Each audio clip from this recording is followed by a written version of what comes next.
How you doing, guys?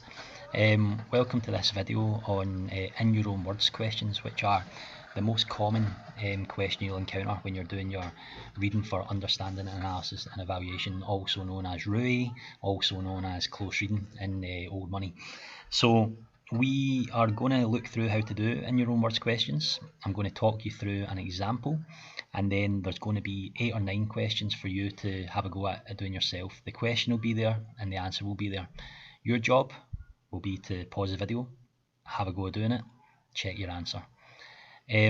Like I'll tell you in the next couple of slides, these are the most common question type you'll encounter in higher close reading. You'll remember from National 5 it was the most common question type you encountered as well. So with that in mind, it's important you get as good at these as you possibly can. When you look to yourself that in 2019, 10 marks out of 30 were in your own words questions, that's a third of your marks. You know, so you can get these, if you can master these, get a few other questions right, that's you got to pass straight away. And then from there on, it's just onwards and upwards to try and get you as high a possible grade as you can. But getting these ones mastered will take you pretty far, okay? So again, in 2019, 4 of the 8 questions were in your own words questions, right? So a third of the marks, 50% of the questions. Again, it just reiterates how important these questions are. To answer them, you know, you're using bullet points as you do for all RUAE questions. The key is not to lift from the passage. And the way I would approach it is I would think of, okay, if it's a 2-mark question, I need to do 2 things. If it's a 1-mark question, I need to write 1 thing. So 1 for 1. 1 answer for 1 mark. All right. This is your formula, okay? Don't forget this. Try not to forget this. If there's any sheet you want to print off or anything or copy out, this would be the one. This is your formula. So you find the correct lines, you check the number of marks, you rewrite the answer into your own words, and you check you haven't copied keywords from the passage. And that is a really important one, because quite often people mistake a non-keyword for a keyword. Usually the words of the answer are keywords, unless it's a connective like and, but, and so on, or a word that doesn't really have an alternative. There's an example later on of the word island. The word island comes up. Now, technically, you could say landmass, or you could say piece of land is not attached to another piece of land, but that's all a wee bit wordy.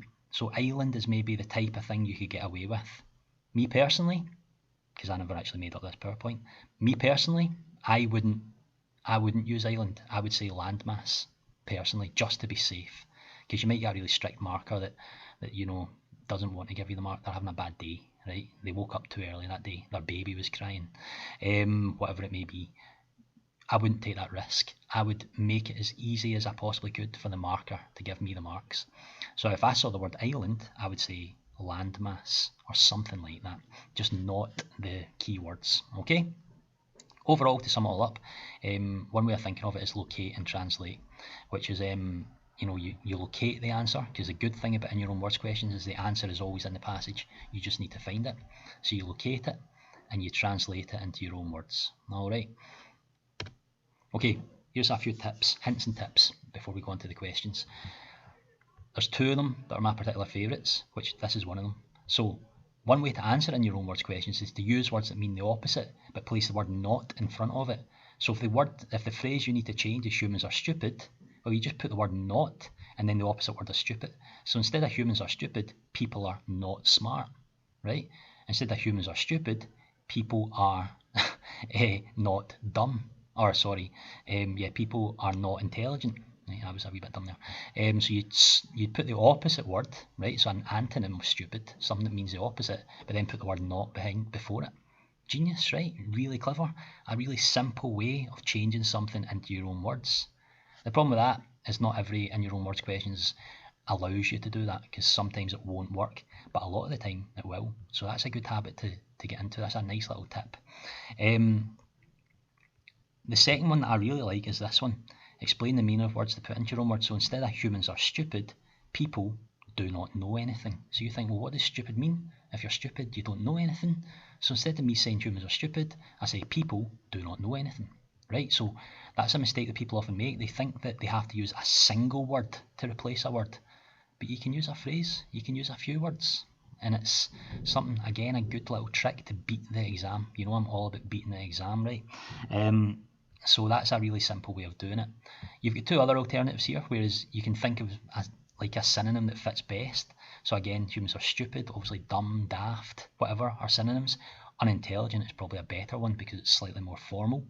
And put figures of speech and slang into plain and formal language. So again, if the phrase was humans are daft, you could say people are silly.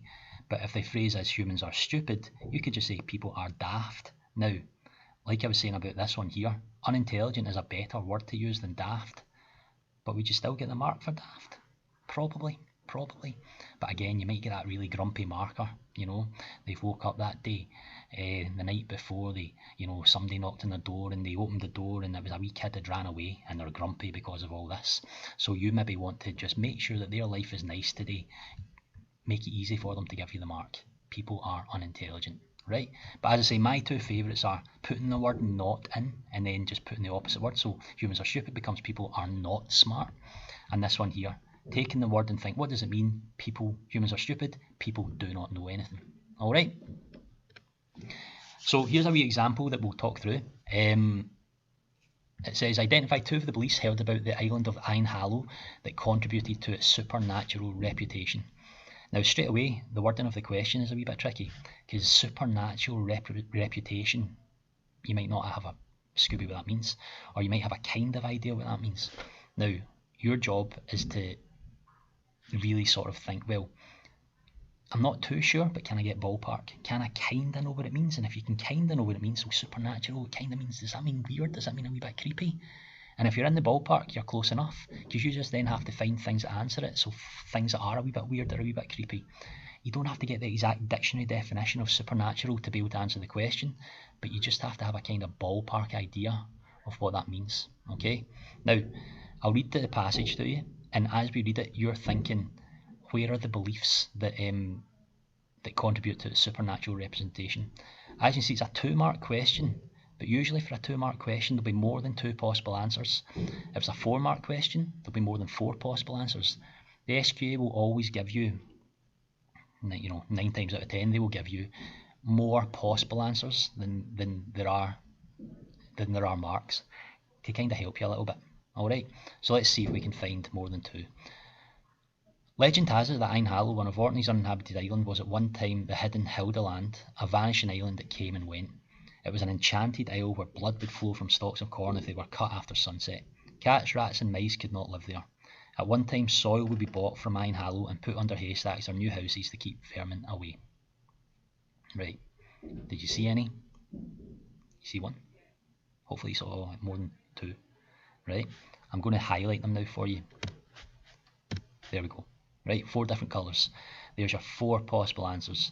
Hopefully you were able to find at least 2 of them.